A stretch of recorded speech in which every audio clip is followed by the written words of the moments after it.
Acceptance is defined as the action of consenting to receive or undertake something offered. But even with such a simple definition, acceptance can be one of the most difficult things to understand for millions and millions of people. The idea of acceptance has been explored in countless forms and is one of the more underrated aspects of human life depicted in media. Today, I want to take a look at how acceptance has been portrayed in the past and to truly delve into the art of acceptance. I just wanted to give a warning. I'm going to be looking over things of fiction, mainly including Silent Hill 2, the video game, and Neon Genesis Evangelion. So I'm going to try to put like the video chapters in, so if you don't want to see something, just skip it. But I can't promise that they'll be accurate. So, with a grain of salt. I would like you to take it with a grain of salt. But without further ado, Neon Genesis Evangelion is an anime series that centers around the young boy Shinji. Shinji is called upon by his father to pilot a gigantic mecha robot called the Eva. Shinji's absent father works at the corporation NERV, and Shinji's job there is to battle angels, along with other teenagers. The main aspect of the series I want to look at comes near the end of the show, so skip all the battles, which are cool and all, and I definitely recommend that you watch. Throughout this series, a lot of the main characters have to cope with a lot of social and emotional problems. Characters are unwillingly forced to confront socially complex and challenging situations. Unresolved sexual tensions grow between numerous characters. Injuries, deaths, and defeats cause blows to any character's psyche, and previously steady relationships begin to falter. The most of the psychological aspect of this show comes within the last few episodes, so in the last two episodes, Gendo Ikari, Shinji's father, and Rei, a person that Shinji meets along the way, initiate the Human Instrumentality Project, which is about helping humans evolve to their peak form fast enough by kind of morphing them all together into some like Fanta-like slush called LCL. It's not very good, but it brings up a very important thing that I want to talk about. The ending, like I said, the Instrumentality Project forces several characters, especially Shinji, to face their doubts and fears and examine their self-worth. The ending is comprised of a lot of flashbacks, a lot of kind of sketchy artwork with like kind of metaphorical visuals all over the place. And the NERV headquarters in which Shinji's colleagues are seen is bloodstained because a lot of people do die in the process, becoming sort of that orangey LCL. So throughout the show, Shinji is kind of a shut-off guy. He listens to music a lot, most like many people do in real life today. They kind of just put on their headphones and shut in. That's similar to what he does. He's a very insecure boy due to he has essentially daddy issues from his father being so absent at this NERV facility, and now that he's essentially being used by his father, it's very difficult for him to cope with, and he just kind of shuts in even further. But after Shinji kills an angel named Kaworu, disguised as a human, who he became very fond with, he becomes distraught. It's almost as if he killed a real person, which he feels that he did. So during the Instrumentality Project, Shinji comes to terms with his self-loathing and how much it distorts his perception of reality. And he finally learns that he has value as an individual and accepts his own will to live. Shinji accepts that he must live and finds value in himself. He finally accepts himself. Maybe I could love myself. Maybe my life could have a greater value. That's right. I am no more or less than myself. I am me. I want to be myself. I want to continue existing in this world. My life is worth living here. And with the congratulations of all of his, friends that have gathered throughout the show, who have most likely undergone the same thing, Shinji is really, happy. He's congratulated by everyone. They share a very good moment at the end of the series. And I think Shinji, his approach to acceptance is almost a typical human route. He denies what he has to do. He denies, accepting himself and really taking the time to involve himself in himself.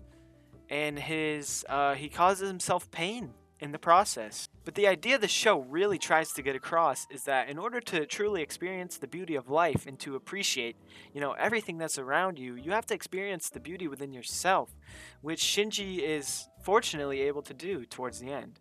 which leaves a pretty solid conclusion to the series and a very good psychological study, especially for some fucking teenage boys. Now I want to move on to Silent Hill 2, which is a horror game developed by Konami. The game was originally released in 2001, but that's very hard to find, and I don't want to buy a PS2 or anything. So the version I played was the recent remake from 2024, so I'll be using my knowledge of the remake for this, not the original. I'm not sure how much it's changed, but that's just kind of a warning, I guess, to that. So, James Sunderland arrives to Silent Hill after receiving a letter from his late wife, Mary, who had been suffering from an illness and died 3 years before. While exploring the town, James meets an important bratty 8-year-old orphan who befriended Mary and accuses James of not truly loving her. You didn't love Mary anyway. What? Hey, wait! James doesn't really know what this means yet, but he just kind of presses on, takes it as, this town's weird as fuck. And James travels through the foggy, miserable town. He runs into terrifying monsters, which he faces with his trusty lead pipe. During his expedition of the town, he also runs into an indestructible being known as Pyramid Head. There's a lot to come with Pyramid Head, and he's a very important figure. But while searching a local park, James meets Maria, a woman who strongly resembles Mary, but she has a much more assertive and sexual personality. Maria claims that she has never met or seen Mary, and since she's terrified of the monsters in Silent Hill, James allows her to follow him. The two continue through the town until there is a point where James and Maria are chased by Pyramid Head, and in a shocking, almost devastating moment, Maria is killed by him. After this, James pushes on to the final act of the game. He finds a videotape in his and Mary's special place, which is the place she sent him to in the letter from the beginning of the game. The tape shows James brutally, yet almost peacefully killing his deathly ill wife by smothering her with a pillow. And after this shocking discovery to James, who seems to have buried this deep inside his own mind, he encounters two Pyramid Heads, which people infer, and I do as well, that they symbolize James's anger and guilt. He bests his emotions and kills Maria, who ended up being a representation of James's sexual frustration and desire to see Mary again after her death. After James defeats his evil version of Mary, the player could get various endings. The ending I experienced was the in-water ending, where James returns to his car. There he finds a letter from Mary, and while reading it, Mary appears in his back seat. After reading the letter and seeing Mary in his back seat, James tells her he can't live with what he did, and he ends up sadly driving his car into Toluca Lake. I can't forgive myself for what I've done.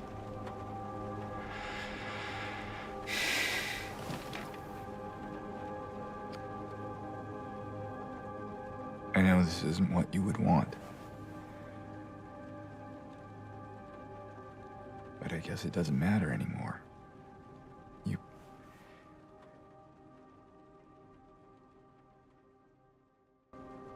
You're not here. Are you?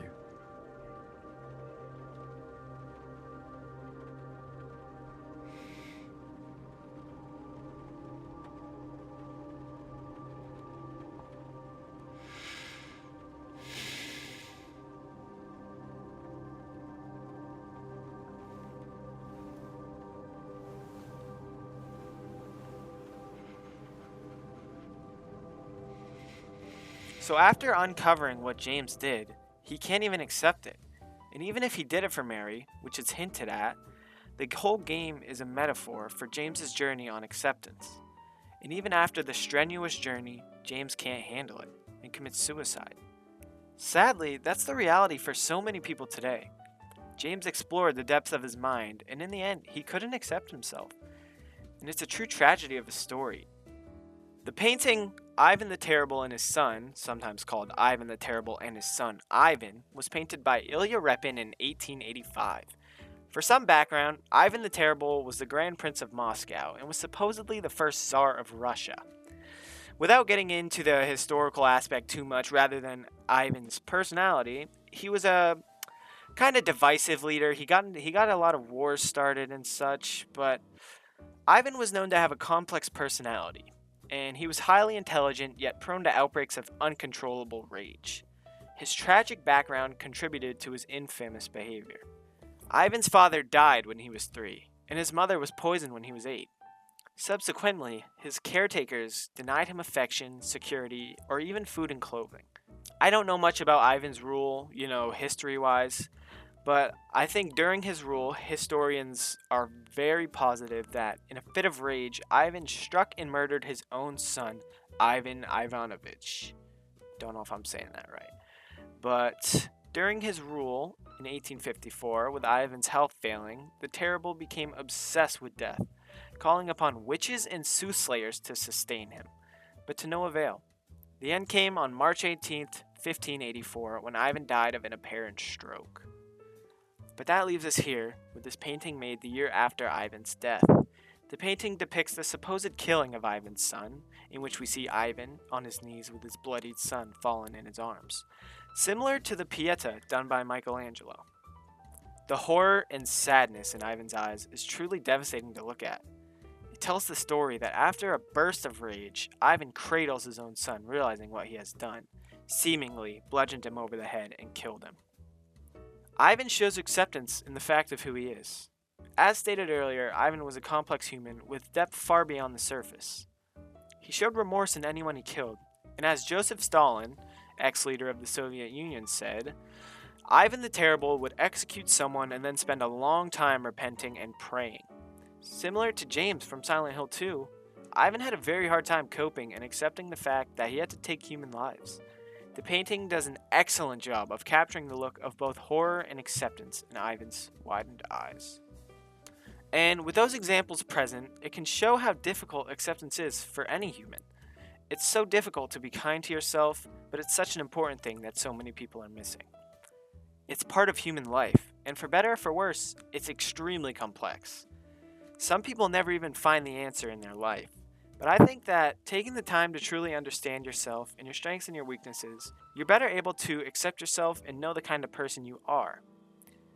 And with all that said, if you enjoyed this video, please let me know. And let me know any things you guys would like me to touch on next. I'm open to a lot of variety of stuff.